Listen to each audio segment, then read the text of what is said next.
welcome to the Retirement Railroad 2.0. This is Workbench Wednesday, episode 37.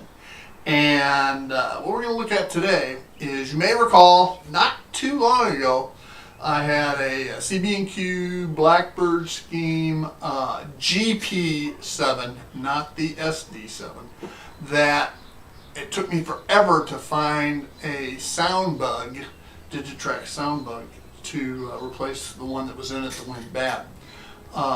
And what a soundbug is, it is the, you can have a motor controller that is expandable by plugging in a sound bug. And that's what I had done to this one a long time ago, and the sound bug went bad. Finally, after over a year looking for one, because I think they discontinued, I found one, put it in, and so I had sound back in that GP7.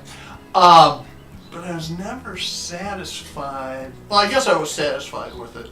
Right up to the point I upgraded the SD7 with a Tsunami 2, Soundtraxx Tsunami 2 with scale sound speakers. And that sounded so good, you know, I was left very disappointed with the GP7 with the sound bug.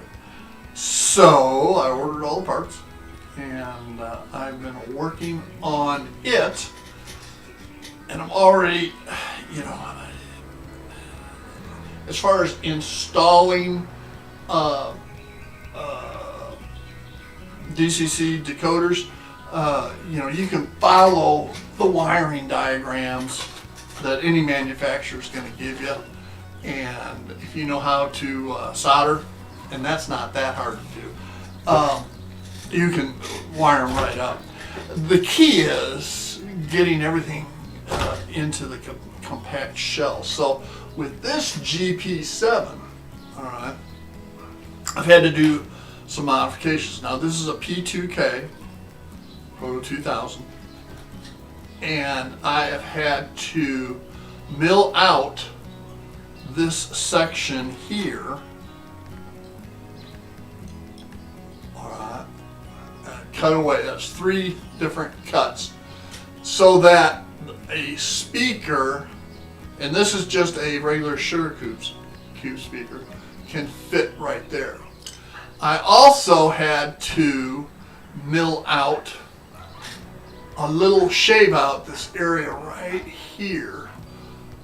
If you look closely, you can see the difference in levels, so that the decoder will fit down in there. And likewise, the same thing back here, so that the Keep Alive will fit.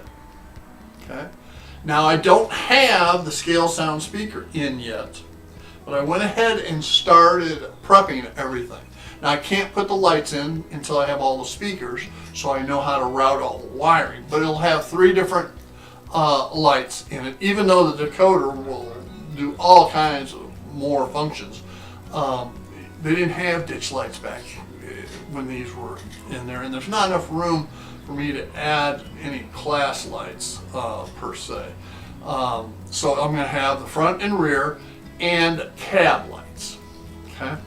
So once I get the scale sound speaker in, which will fit here, all right, then I can run all of the lighting and get it back together. So with that, stay tuned, and we'll get right back to it. Okay, what I've also had to do is modify the light bridges or tubes that are inside the shell. Okay, and what I've done on the front, had a long piece so that the bulb could sit further back on the chassis. All right, so I've cut a sizable amount off, so that, what I'm talking about here is this section right here, so that the bulb, the headlight bulb, can sit here instead of there. Okay. And likewise, the tail light here, this area. All right, I've shaved a little bit off that back one so the bulb can stick out a little bit further because of the keep alive.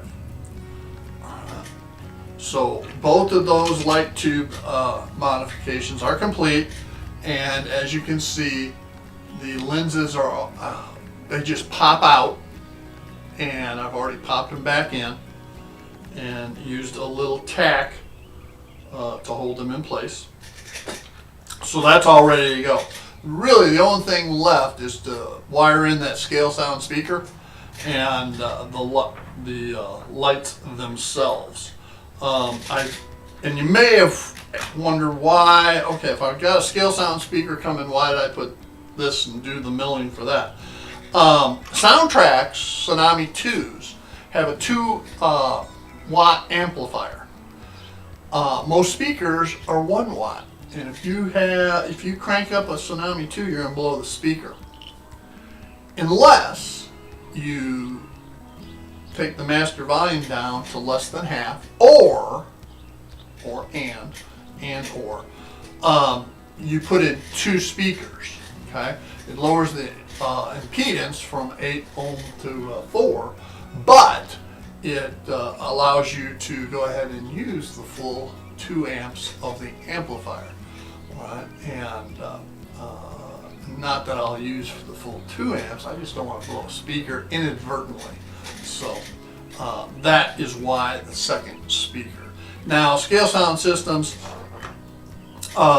when you look up the locomotive that you want a speaker for, because the housings are custom, they only came up with 1 for this GP7, the Proto 2K GP7. I'm taking it upon myself to put a generic sugar cube in with the scale sound speaker. And it should sound pretty good. Even now, I think it sounds pretty good. And if we wait 1 second, and I give it some power, and put a throttle up here, and I've already done some programming on the Tsunami 2 and knocked the volume down less than half. Alright, so with that, alright, oops, it helps if it's on the track.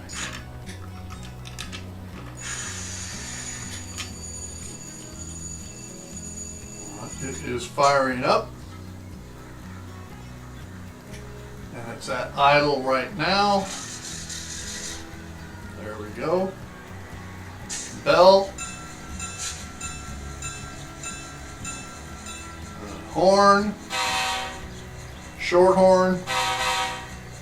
And crossing. Where's it at? It's here somewhere.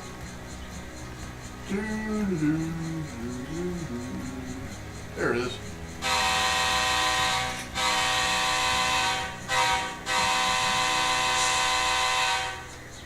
Now, once I get this with the other speaker in it, it'll be even better. That's at 25%.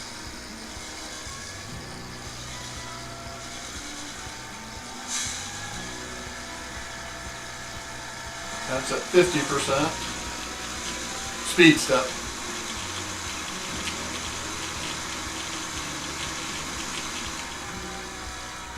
Knock it back down. Alright.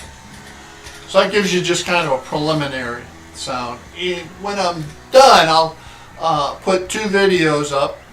One is of the original setup with the soundbug, and then I'll have the one with the finalized upgrade, so that you can actually hear for yourself with all the microphones at equal settings on both videos. So stay tight, hang tight, and as soon as those scale sound speakers come in, we'll get the lights and the other speaker on, and we'll be ready to go.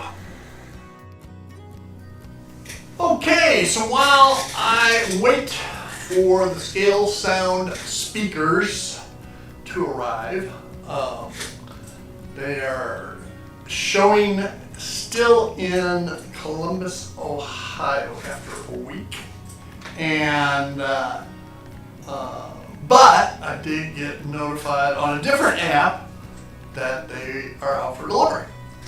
Okay, so while waiting, I went ahead and wired up the lighting functions. Now there's really only three functions that I'm using. The headlight, front and rear, okay, and then I also put in a cab light, okay, and got all those wired. And of course I have one sugar cube speaker in the locomotive. Fired it up, sounds good, but I can only have it at half volume. And but the lights didn't work. And I tinkered with programming, changing phases, doing all different kinds of things, and nothing was working. And it's not like I haven't wired up a number of decoders over the last 5 years, upwards to 100 as a matter of fact. And frustration was setting in. And so I stepped away for a while. Sometimes that's just what you have to do. And I got to thinking. Not always a good thing, but in this case it was. You know, I wired it exactly the way Soundtraxx said to wire it. I used the wiring diagram that came with the decoder, and this is what it looks like. And I started studying that and studying it and studying it. And lo and behold, when you're using the pre-wired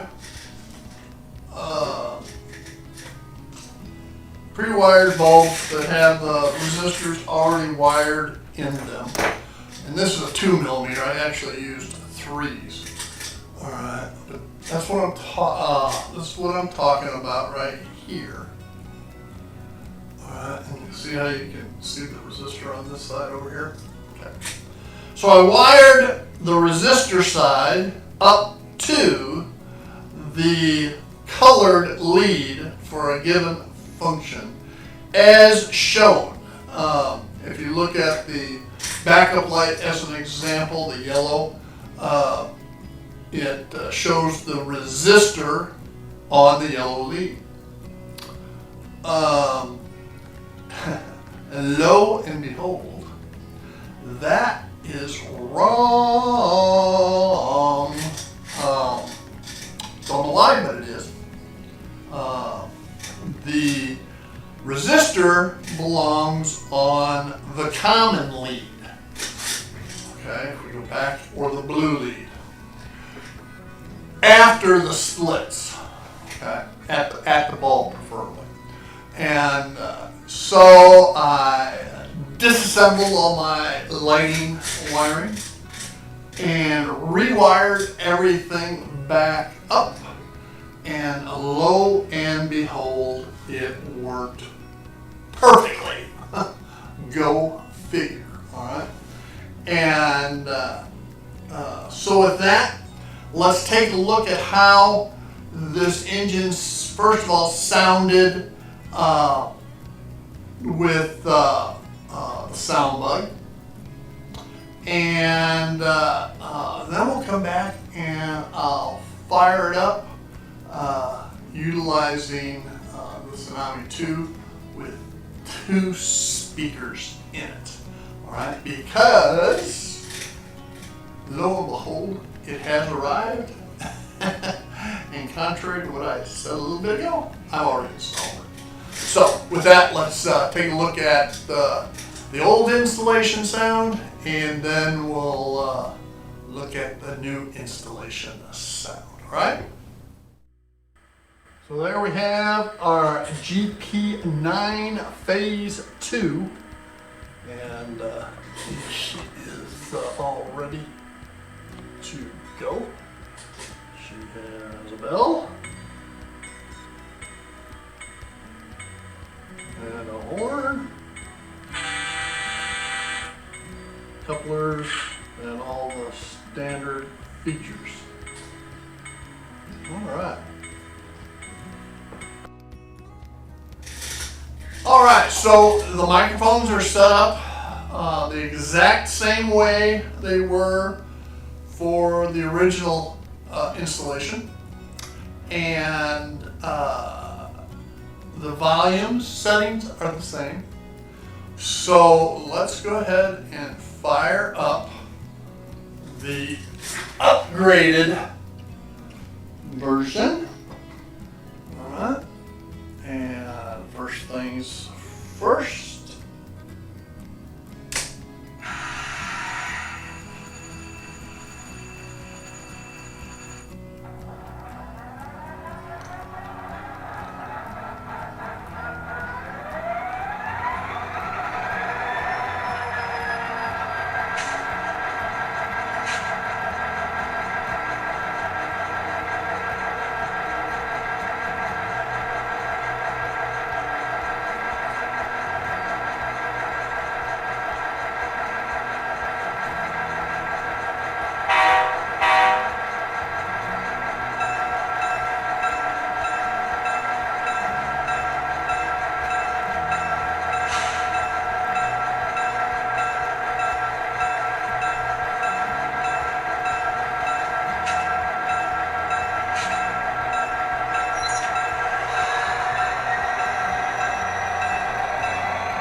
All right.